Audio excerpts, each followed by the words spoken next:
বিচার যেদিন হবে, যেদিন আল্লাহ তাআলা আপনার আমার হায়াতের হিসাব করবেন, এই মিয়া কোন কাজে সময় কাটায়ছো,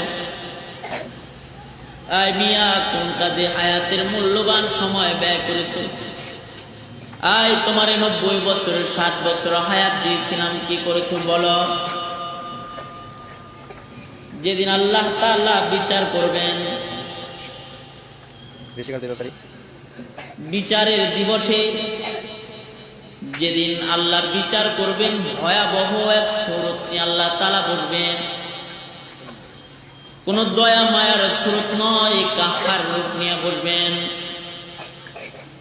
ঘটনা কত কি ঘটবে, এ ঘটনা এক শক্ত ঘটনা।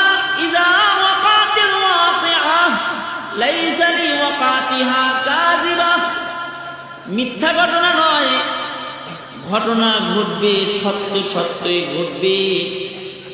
ইসরাফিল বাঁশি বাজায় দেবে।